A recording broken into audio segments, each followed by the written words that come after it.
014 সোমবার দুপুরে রাজধানীর দিয়াবাড়িতে বিমান বাহিনীর যুদ্ধ বিমান বিধ্বস্তের ঘটনায় এখন পর্যন্ত নিহত হয়েছে ৩৩ জন।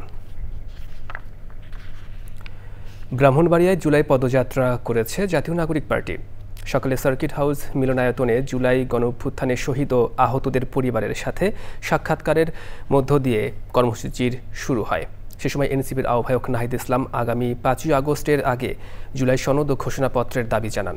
সে সময় উপস্থিত ছিলেন সদস্য সচিব আক্তার হোসেন, দক্ষিণাঞ্চলীয় মুখ্য সংগঠক হাসনাত আবদুল্লাহ, উত্তরাঞ্চলীয় মুখ্য সংগঠক সার্জিস আলম, সিনিয়র যুগ্ম সদস্য সচিব ডাক্তার তাসনিম জারা ও অন্যান্যরা।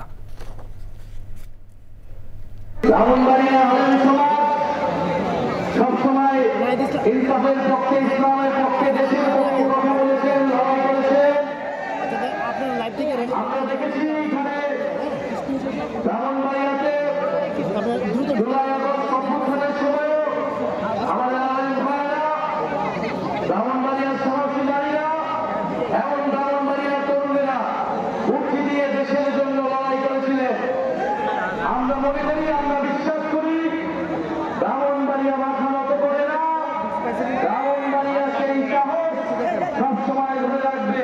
আপনাদেরকে সচেতন থাকতে হবে, সতর্ক থাকতে হবে। আপনারা দেখেছেন মাইসুরে যখন অনাকাঙ্ক্ষিত ঘটনাটি ঘটেছে, আমরা ভেবেছিলাম প্রতিবাদের পতন হয়েছে, কিন্তু আমরা দেখতে পেলাম মাইসুরের ঘটনাকে পুঁজি করে আবার আওয়ামী লীগ পুনর্গঠিত হচ্ছে। যান্ত্রিক সমস্যার কারণে বিমানের ফ্লাইট এক সপ্তাহের মাথায় তৃতীয়বারের মতো জরুরি অবতরণ করেছে। সকালে দুবাই থেকে চট্টগ্রাম আসে বিমানের ফ্লাইট BG148। চট্টগ্রামের যাত্রীদের নামানোর পর 287 জন আরোহী নিয়ে ফ্লাইটটি সকাল 8:37 ঢাকার উদ্দেশ্যে ফ্লাই করে। চট্টগ্রাম থেকে ফ্লাই করার পরপরই বোয়িং 787-900 সিরিজের ড্রিমলাইনার এয়ারক্রাফটের ল্যান্ডিং গিয়ারে ত্রুটি দেখা দেয়। ফ্লাইটটি আকাশে ওঠার পর ল্যান্ডিং গিয়ার ভেতরে ঢুকে গেলেও এর কাভার বন্ধ হচ্ছিল না। ক্যাপ্টেন ককপিট থেকে চেষ্টা করেও ল্যান্ডিং গিয়ারের কাভার লাগাতে ব্যর্থ হন। আকাশে 21 মিনিট ওড়ার পর ক্যাপ্টেন হাসিব ও ফার্স্ট অফিসার আরমান ফ্লাইটটি সকাল 8:58 আবার চট্টগ্রাম শাহ আমানত আন্তর্জাতিক বিমানবন্দরে নিরাপদে জরুরি অবতরণ করান। যাত্রীদের ফ্লাইট থেকে নামিয়ে লাউঞ্জে অপেক্ষা করানোর পর বেলা 11টার দিকে মাস্কাট থেকে আসা বিমানের আরেকটি ফ্লাইটে তাদের ঢাকায় পাঠানো হয়। ঢাকা খুলনা মহাসড়কের ফরিদপুর সদর উপজেলার করিমপুরে 2 বাসের সংঘর্ষে 3 জন নিহত হয়েছেন। আহত হয়েছেন অন্তত 25 জন। সকাল 9:15টার দিকে ওই দুর্ঘটনা ঘটে। ফরিদপুর হাইওয়ের সহকারী পুলিশ সুপার মোহাম্মদ মারুফ হোসেন জানান, চুয়াডাঙ্গা থেকে ছেড়ে আসা রয়্যাল এক্সপ্রেস বাসের সাথে ফরিদপুর থেকে আসা মাগুরাগামী লোকাল বাস রিক এন্টারপ্রাইজের সংঘর্ষে এই হতাহতের ঘটনা ঘটে। এতে 2টি বাসেরই সামনের অংশ দুমড়ে মুচড়ে যায়। আহতদের বিভিন্ন হাসপাতালে ভর্তি করানো হয়েছে। নোয়াখালীর সুবর্ণচর উপজেলার খাসিরহাট বাজারে একটি সালিশি বৈঠককে কেন্দ্র করে উপজেলা শ্রমিক দলের সাবেক সভাপতি আব্দুর রহমান খোকনকে হয়রানি করার অভিযোগ এনে এর প্রতিবাদে মানববন্ধন ও সংবাদ সম্মেলন করেছেন এলাকাবাসী। সংবাদ সম্মেলনে বিএনপি নেতা আব্দুর রহমান খোকন জানান, স্থানীয় নুরানি মাদ্রাসার 4র্থ শ্রেণীর এক শিক্ষার্থীকে শ্লীলতাহানির অভিযোগ উঠে এক ব্যক্তির বিরুদ্ধে। এই নিয়ে একটি সালিশি বৈঠকের বরাত দিয়ে আমাকে জড়িয়ে সম্পূর্ণ মিথ্যা ও ভিত্তিহীন কথা সামাজিক যোগাযোগ মাধ্যমে প্রচার করা হচ্ছে। বিএনপির মূর্তি নষ্ট করার জন্য একটি কুচক্রী মহল এই ষড়যন্ত্র করছে বলে অভিযোগ করেন তিনি। ঝিনাইদহে ব্যবসায়ী সুদীপ জোয়ারদারের রহস্যজনক মৃত্যুর ঘটনায় ময়নাতদন্তের রিপোর্ট দিতে দীর্ঘসূত্রিতার প্রতিবাদে সংবাদ সম্মেলন করেছেন সুদীপের সহপাঠী, বন্ধু ও স্বজনরা। অভিযোগ, সুদীপের রহস্যজনক মৃত্যুর 20 দিন পার হলেও এখনও তার মরদেহের ময়নাতদন্তের রিপোর্ট দেওয়া হয়নি। রিপোর্ট প্রকাশে বিলম্বের পেছনে প্রভাবশালীদের অর্থ লেনদেন ও চাপ রয়েছে বলে অভিযোগ করেন তারা। গত 5ই জুলাই রাতে শহরের কেপি বসু সড়কের নিজ বাড়ি থেকে সুদীপের ঝুলন্ত মরদেহ উদ্ধার করা হয়। তার শরীরে আঘাতের চিহ্ন ছিল। এবারে প্রতিনিধিদের পাঠানো তথ্য ও ভিডিও চিত্রে সারা দেশের বিভিন্ন খবর নিয়ে সাদিয়া ওমরের রিপোর্ট। বাগেরহাটের মোংলা বন্দর পরিদর্শন করেছেন এনবিআর চেয়ারম্যান মোহাম্মদ আব্দুর রহমান খান। পরে তিনি কাস্টমস কর্মকর্তা, সিএন্ডএফ ব্যবসায়ী ও সাংবাদিকদের সাথে আলাদা মতবিনিময় করেন।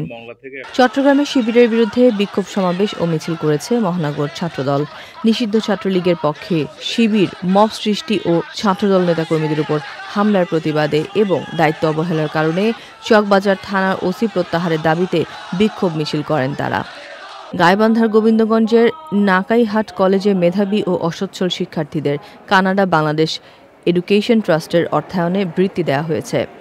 ঢাকায় বিমান বিধ্বস্ত হয়ে আহত ও দগ্ধ শিক্ষার্থীদের চিকিৎসার জন্য ঝিনাইদহের স্বেচ্ছায় রক্তদান কর্মসূচি পালন করেছে ডক্টর অ্যাসোসিয়েশন অব বাংলাদেশ ড্যাব জেলা শাখা।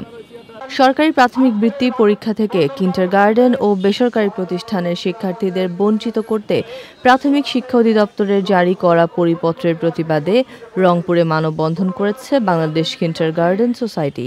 পরে জেলা প্রশাসকের মাধ্যমে প্রধান উপদেষ্টা বরাবর স্মারকলিপি দেন কিন্ডারগার্টেন স্কুলের শিক্ষক অভিভাবকরা। লালমনিরহাটে র্যালি ও বৃক্ষরোপণ কর্মসূচি পালন করেছে জেলা কৃষক দল। প্রধান অতিথি ছিলেন জেলা কৃষক দলের সভাপতি নূর নবী মোস্তফা। শিক্ষা অধিদপ্তরের পক্ষ থেকে মানিকগঞ্জে বিভিন্ন স্কুল, কলেজ ও মাদ্রাসার ৩৩ জন মেধাবী শিক্ষার্থীকে ক্রেস্ট ও সার্টিফিকেট বিতরণ করা হয়েছে।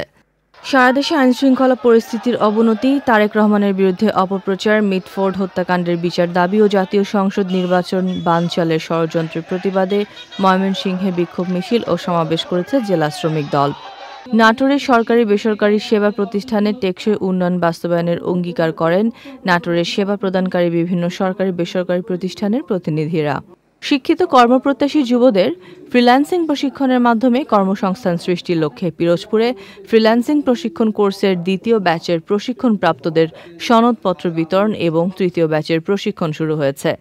আলোকিত মানুষ বিকশিত বাংলাদেশ এই স্লোগানে শেরপুরে বিশ্ব সাহিত্য কেন্দ্রের বই পড়া কর্মসূচি সম্প্রসারণের মাধ্যমে বিদ্যালয়ে বই বিতরণ করা হয়েছে। Sadia Omar, channel I. দর্শক, জনপদের খবর আজকের মতো এ পর্যন্তই। একটু পরে কৃষি সংবাদ দেখার আমন্ত্রণ জানিয়ে শেষ করছি। ধন্যবাদ সবাইকে।